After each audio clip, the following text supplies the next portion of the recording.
Jõu, Escobrod siin hängimas. Tere tulemast vaatama Noortegija persoonilugude saadet. Mina olen Brianna ja meil on täna saates Raul ja Romet Esko. Nii on. Aga alustuseks võib-olla räägite meile, kes te olete ja millega te igapäevaselt tegelete? Me oleme Escobrod. Nii me elame. Oleme filmitegijad, aga võib-olla veel enam oleme videoninjad. Eks me igapäevaselt treenime ja teritame oma oskusi, et võidelda kurjusega. Aga videode läbi siis. Täiesti nõus kõigega. Me võite kutsuda meid ka filmikaksikuteks, sest meie kogu elu ongi väikest viisi film.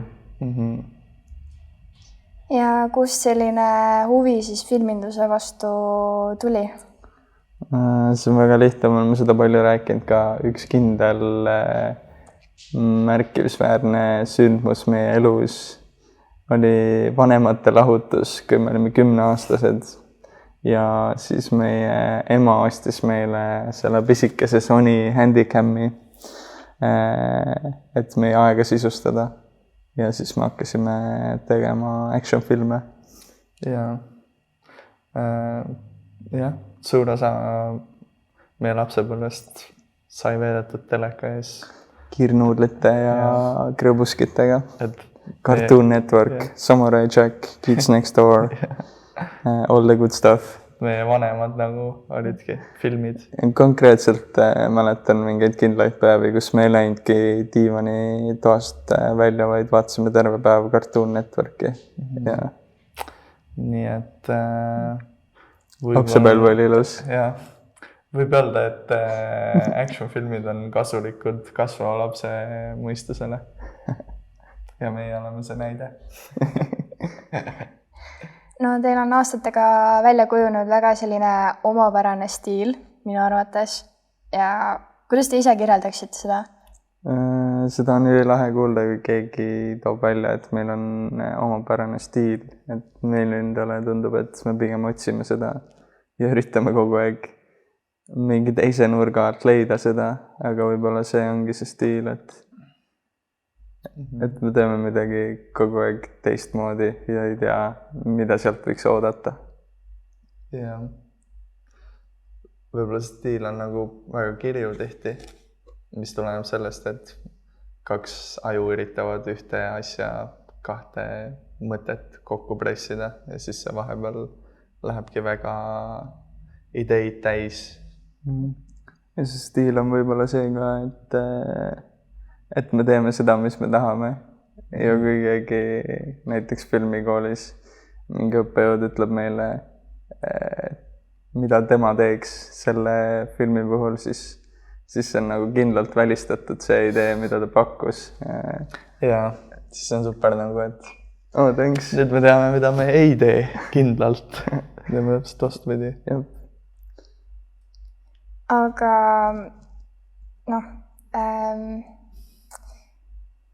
sellise spetsiifilise stiili puhul kindlasti teil oli nagu mingisuguseid inspiratsioone peale selle, et ise endast tuleb see siuke mingi maailm välja, on ju. Et kas teil on mingeid mõjutusi? Ma arvan, et see kogu see Ameerika popkultuur ongi Spike Lee ja Michael Bay, Tarantino, kõik need blockbusteri filmid USA-st. Ja siuke mainstream Hollywood on meie aju loputanud korralikult. Ja siis selle oleme nagu enda võtmes tõlgendanud, ma arvan. Kui ma võiks lisada, siis et kõik, mis meid inspireerib, selle me paneme oma loomingusse. Ja see ongi, et meie kogu elu ongi selles sees. Kas teil on äkki mõni spetsiifiline näide, mõni lemmikfilm? Kiired ja vihased, 1, 2, 3. Näiteks enda lõputöö topeltturbo settisimegi veits selle ümber, et see on nagu Eesti kiired ja vihased. See on lugu 2 salaagent kaksikajast, aga ta on filmitud sellise võidusõidu maailma settingus. Lemmikfilme on palju. Neid on raske nimetada. Ma võin veel nimetada Termikas, autod Eesti tuubiga, kus Koit Toome on Pikne McQueen, seda oleme ka mingi 100 korda äkki vaadanud. Jaa, aga mis su lemmikfilm oleks muidu?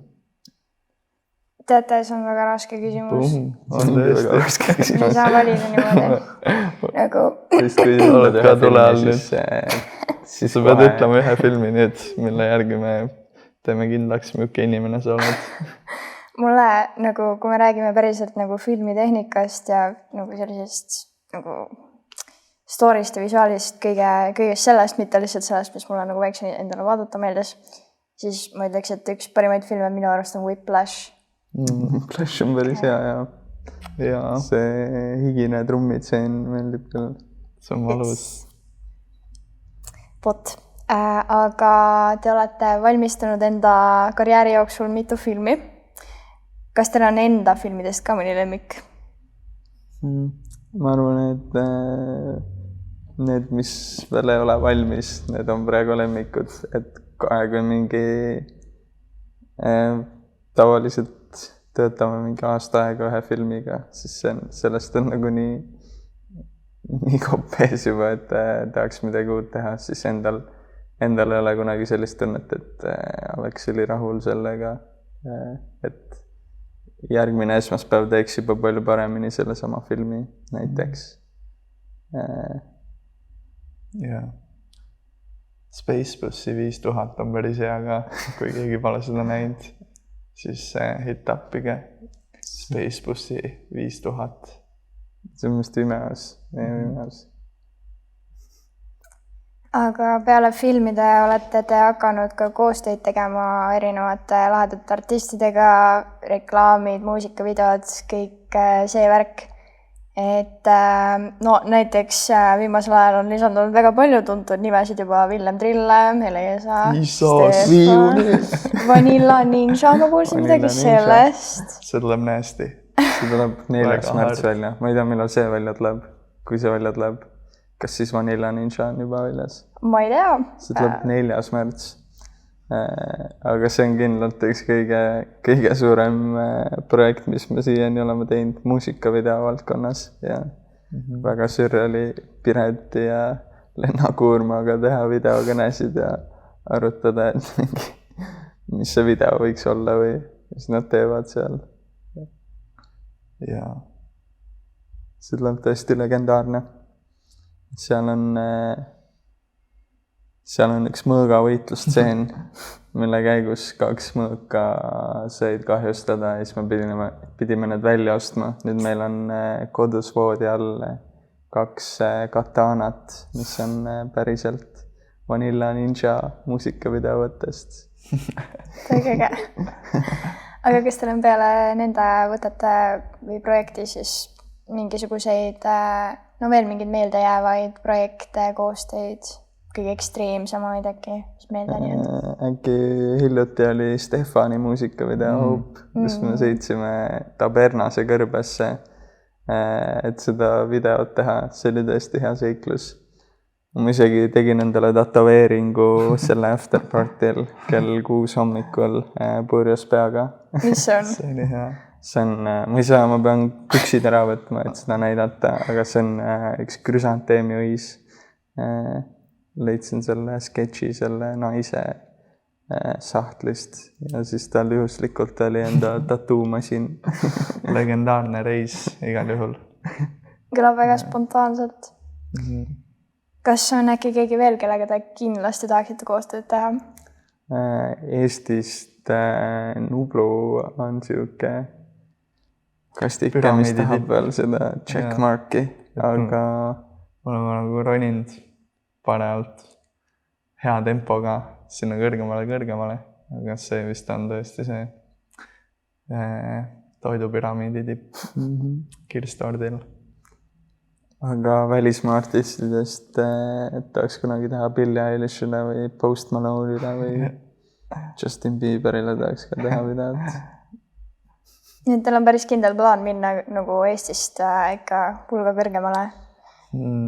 Kusjuures meil on plaanis järgmisest septembrist minna UK-sse õppima magistrisse ja siis peale seda vaatame, kas me tuleme tagasi Eestisse ja me oleme siin veits või lähme juba läänerannikule. Aga mis pärast siis? Tundub, et me teeme tööd lihtsa selge eesmärgi nimel. See, kuhu me lähme, on võib-olla veel määramata, aga et me läheme aina kaugemale sellel teekonnal, mille teekond viib meid siis nii kõrgele jäämäe tippu, kui me suudame ronida. Me tahaks teha filmi, mis oleks nii legendaarne, et see muudaks maailma, aga see, kus me seda teeme või kuidas seda teeme, võib-olla alles selgub veel. Meil on mingi 5 head järgmise täispika filmi ideed välja mõeldud. Ühes on sookoletis ja Ott Kiivikas võiks seal näidelda. Ja see on üks särvik ka. Aga kõikide nende ägedate projektide hulgas on kindlasti ka mingeid takistusi, et võib-olla, mis on kõige suurem takistus niimoodi filmimaailmas läbilöömiseks Eestis, välismaal, mis te arvate või mis te kogenud olete? Ma ei tea, et Romet mossitab äkki. See on meie elus kõige suurem takistusest. Jah, need ongi need takistused, mis meie enda peas ilmselt on. Et filminduses või ükskõik mis elualal ilmselt on vaja head leeki enda sees põletada, et oleks seda kirge panna alati täie kiirusega kurvi. Nii et ma arvan, et meie takistus nagu ka igaühe oleks tema enda mõistus. Väga tiip. Eiega mõistetud. Olla, jah. Aga mingid konkreetsemad takistust väga ei oskaks mõelda. Ma ei tea, raha või? Meil on veel raha vaja. Aga kui kellelgi on väga hea idee ja ta tõesti usub seda, siis ta on nagu, et me peame minema Tabernase kõrbesse, et see muusikavideo teha, siis tuleb ülilahe, et siis ei ole tegelikult takistus. Et siis peab rohkem tahtma. Kuidas üldse selle nagu toetusega on, et sa tahad Eestis teha mingit ägedat projekti ja palju võimalusi sul reaalselt on? Kas see on nagu takistus ka? See ei ole takistus. Tegelikult vist ei ole. Või et siiamaani kõik, mis me oleme tahtnud teha, me oleme saanud teha, aga see on huvitav, jah. Et suht kõik asjad, mida me oleme siiani mõelnud, ongi lihtsalt nagu juhtunud. Ja, aga ei siiski on need piirid nagu, et kui suurelt me saame seda teha. Aga see võib-olla tuleneb ja, et tihti piirideks on nagu mingi inimese nagu see usaldus või austus, et võib-olla on lihtsalt mingi austust, mis on vaja enne välja vaja teenida, et saada teha midagi haigemat, ma arvaks, või midagi suuremat. Aga räägime natuke veel teie tulevikust. Kus te võib-olla näeksite siis ennast äkki aasta jooksul, paari aasta jooksul, aastakümne, me rääksime välismaast, aga spetsiifilisemalt võib-olla.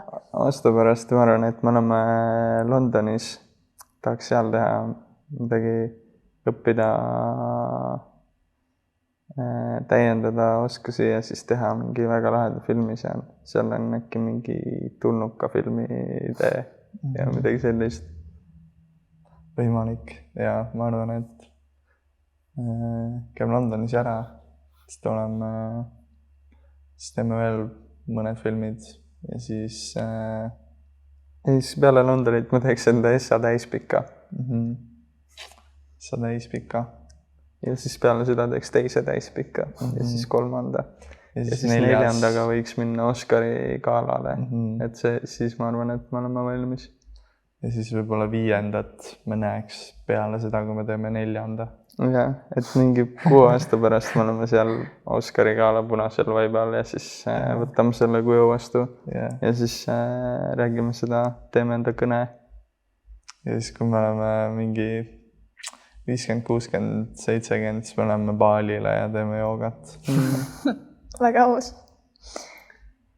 Ja ma arvan, et nagu õpetas meile Vincent, a.k.a. Lill Dill, siis aeg ei ole päris ja me juba olemegi seal Oscari galal, seal laval, räägime seda kõne. See on tegelikult nii lähedal. Aga et siis jälle nii-öelda edasi filmikooli, et ise tulite BFM-ist, on ju, et paljud filmiinimesed selles mõttes usutakse, et sul ei ole vaja kooli, usutakse, et sul on vaja kooli. Mis te ise arvate, mis nagu boonuseid või miinuseid te näete seal? See kindlasti annab selle kindlama struktuuri ja mingi sihikindluse või mingi kindla nagu, et sa tegeled nüüd selle asjaga. Aga väga paljud asjad, mis filmikoolis on, võib-olla ei ole viinud meid kaugemale või edasi selle lõppeesmärgi poole. Võib-olla jah, aga ega ta meid tagasi ka ei ole viinud. Võib-olla tihti, kes laidavad filmikoole, on need, kes on võib-olla natukene kibedamad ja ole saanud sealt seda, mida nad on leidnud, aga see, mida sealt leida, võib-olla ongi pigem see enda kire nagu elavdamine. Ja me olemegi need tüübid, kes lasevad selle, mis meid väga ei huvita nagu kõrvadest läbi, aga see, mis on nagu tõesti huvitab, siis me paneme sellega nagu gaasi põhja koolis samamoodi. Ja et mingi psühholoogia paneb kuidagi. Ja siis on see mingi lõputöö, mille jaoks tõesti ohverdab kõik vanaema sünnipäevad ja ma ei tea, sõpradega väljas käimised lihtsalt, et teha see tõesti nii hea, kui see olla saab. Ja kuidas nagu see pidev töö filmimaailmas mõjutab üldse teie vaba aega? Jääb teil üldse vaba aega üle? Sa tead või? Ma ei tea. Pole ammu olnud. Me vist elamegi ja väga, et meie töö on meie elu mingil määral.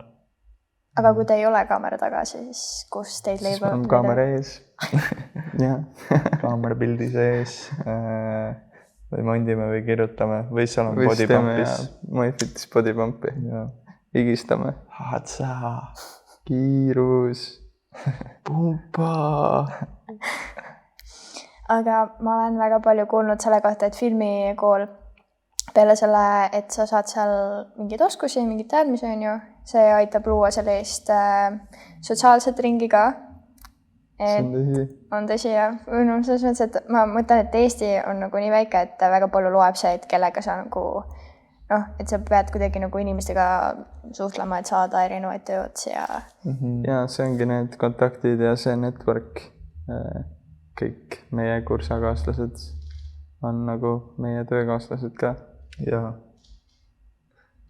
Jah, kui filmikool läbi käia, siis sealt kogebki selle, et me oleme koos mingi grupiga käinud läbi mõned väga, väga vastikud asjad ja siis tänu sellele me saame üksteist usaldada ja koos edasi liikuda. Aga... Aga kui äkki vaatab mõni noor filmitegija, siis kas teil on soovitusi võib-olla oma loomingu tegemisel, võib-olla sellega silma paistmisel, mis te ise olete kogenud? Olge mõnusad ja ongi uue muusika. Tegelikult ma arvan, et me oleme ülitänulikud, et me saame teha seda, mis meile meeldib ja see ongi, ma arvan, kõige tähtsam, et kui ei meeldi, siis pigem ei oleks vaja teha nii, vaid teha seda, mis meeldib. Ja, ma arvan ka. Ja et kui keegi ütleb, et peaks tegema nii, siis ma arvan, et tegelikult ei pea tegema nii. Et meil ei olegi siin maailmas väga reegleid tegelikult. Kõik reeglid on välja mõeldud. Reeglid, tähtajad, kõik on välja mõeldud. Kui me tahame midagi teha, siis me teeme seda, kui meile meeldib see. Nii et ärge kuulake. Need on väga head soovitused. Aga ma arvan, et minu poolt on hetkel kõik. Seega aitäh teile tulemast. Ja ülejäänutele ja meie kuulajatele jälgige Noortegijad Instagramis, YouTube'is, Spotify's ning ka TikTok'is. Tšau. Yes.